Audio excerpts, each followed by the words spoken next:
video pertama gue di Ngodingers, dan di sini gue pengen bahas tentang React.js.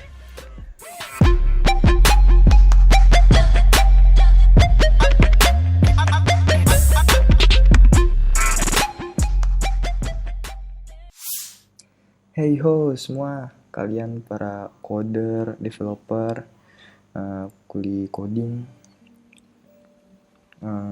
Ini video pertama gue di Ngodingers, dan di sini gue pengen bahas tentang nge-react. Gue pengen nge-react, bukan nge-react video-video TikTok gitu, bukan. Tapi gue pengen bahas tentang React.js. Ini sebenarnya ada di series React.js sih. Gue jadi bikin React.js series. Nah, di sini kita bahas tentang React.js dari dasar sampai advance. Nah, untuk video kali ini gue pengen bahas part satunya dulu. Kita kenalan sama React, terus cara install gimana, terus bikin hello world lah gitu. Nah,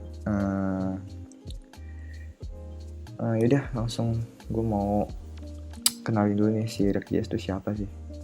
Nah, jadi React.js itu dia sebuah library. Ingat, dia library bukan framework.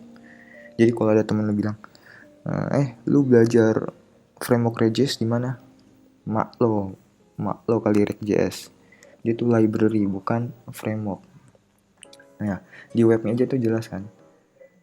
React, a JavaScript library for building user interface. Udah jelas, bukan framework. Jadi sini namanya framework, lu ganti pakai inspect element, di sini framework. Nah, jangan. Itu library. Ya. Nah, si React.js ini punya 3 keunggulan. Yang pertama deklaratif. Nah, ini deklaratif programming. Kedua, dia component based. Ketiga, nah ini yang gue suka nih, learn once, run anywhere. Nah, pertama nih deklaratif dulu. Ini maksudnya apa nih? Jadi si React.js itu sifatnya deklaratif programming. Yang lu belum paham, misalkan contohnya nih CSS ini termasuk deklaratif programming sebenarnya. Pokoknya yang sifatnya mendeklarasikan sesuatu. Contoh kayak gini, ada body, ada badan.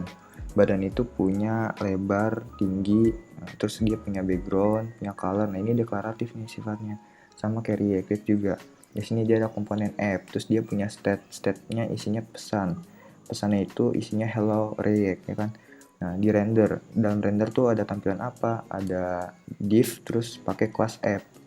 Nah, di dalam H1 ini manggil si message dari state gitu. Jadi ini deklaratif. Ini gue juga suka si React karena deklaratif, dia jadi jelas, jadi gampang juga buat pemula. Sebenarnya gak susah-susah banget sih React. Dia mirip-mirip framework library UI lain kayak Vue, itu mirip sebenarnya. Konsepnya sama intinya. Ya, cuman bedanya dia JSX di sini. Mana itu? Nah, ini kan dia dalam JavaScript-nya tiba-tiba ada div, ya kan? Mungkin di sini yang bikin pemula kesulitan. Sebenarnya gampang kok. Nah, kedua ini komponen base. Ya, jadi si React ini menganut sistem komponen.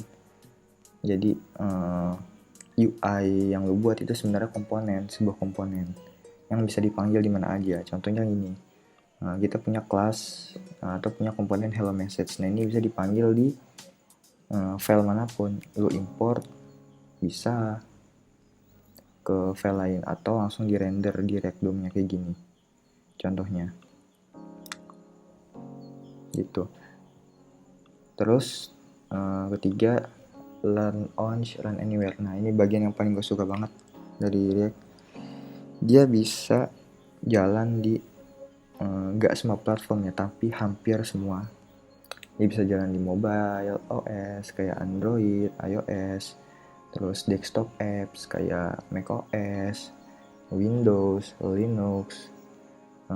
Tapi ini khusus Ubuntu tuh ada runtime-nya sendiri. Terus ada juga tvOS, dia bisa di tvOS. Nah, di sini ada link gue kasih. Nah, ini platform yang disupport si React apa aja. Ubuntu tuh termasuk ternyata. Si Ubuntu ini termasuk. Terus apalagi ada banyak sih. Nah, ini ada Windows, DOM ini yang buat website. Terus Turbolinks nih, gue nggak tahu nih Turbolinks apaan.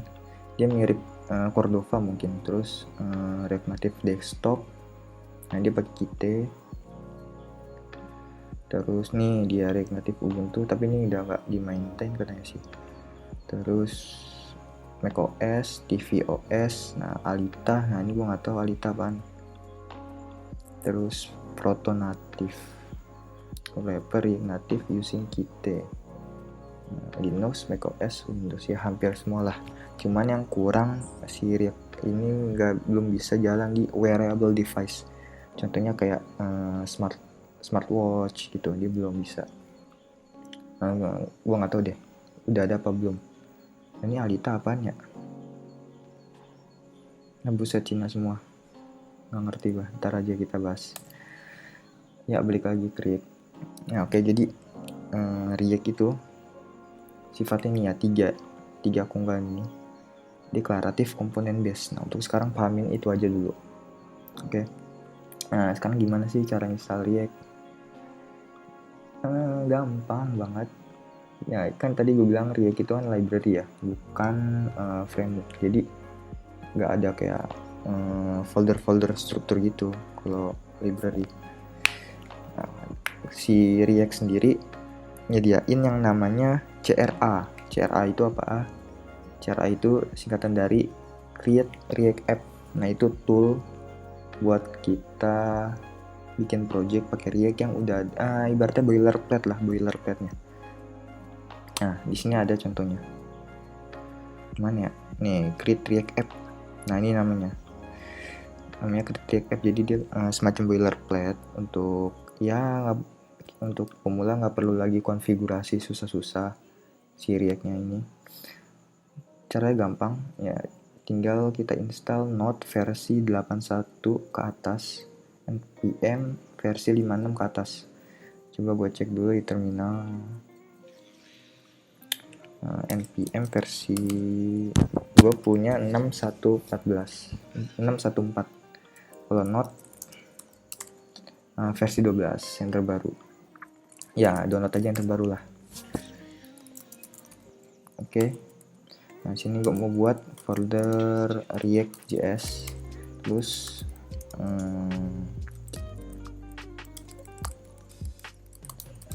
Terus gue buatnya di folder, masuk dulu ke React.js nya.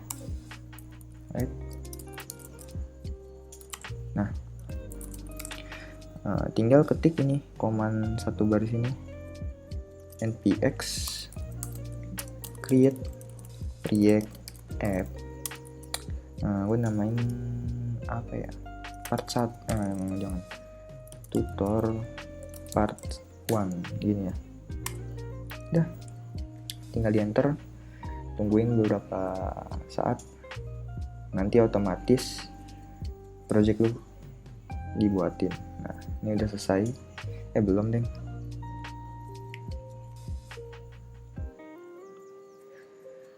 Nah ini gue udah selesai install si React pakai React App. Nah di sini gue tinggal masuk ke folder project gue yang tadi. Nah ini ya, tutor part 1. Nah kalian bisa namain apa aja bebas. cd tutor React part 1. Nah gue coba jalanin pakai npm start.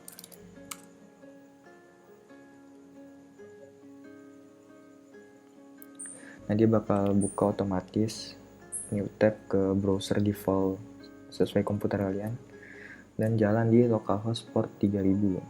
Nah ini dia, ya udah berhasil, gampang kan. Nah tinggal edit file appjs nya di folder source. Coba gue mau edit terminal gue nih. Nah ini terminal gue yang jalan untuk development server. Nah, gue mau buka terminal baru. Masuk lagi ke tempat tadi, React.js. Nah, gue pakai VS Code di sini untuk kode editornya.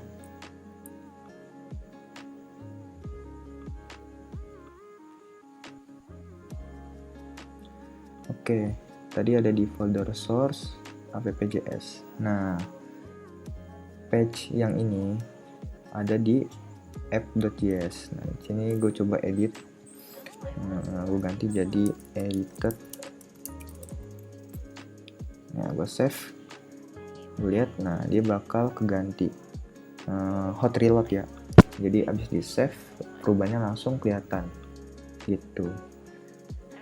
Terus, nah ini struktur default dari CRA tadi. Nah, kita lihat package JSON-nya ada apa aja, cuman ada testing, JS, React, user event, React DOM, React script ya, standar aja. Nah, ini emang tool rata-rata yang dipakai sama developer React sih. Jadi cepat kalau mau bikin project, nggak perlu dari nol lagi konfigurasinya. Kalian juga bisa bikin project React itu lewat CDN. Kalau ini kan lewat npm ya, kita install lewat package JSON gitu. Bisa juga lewat CDN sebenarnya, tapi itu agak sedikit butuh effort lebih. Jadi mungkin ada di video lain untuk kita coba konfigurasi. Oke, gitu aja tutorial part 1 ini. Ntar gue lanjut lagi part 2 tentang apa sih ya, proof state, terus class komponen, functional komponen, terus apa lagi ya, handle change mungkin, terus cara nge-fetch data dari API gitu. Oke, segini dulu. See you next time. Happy coding.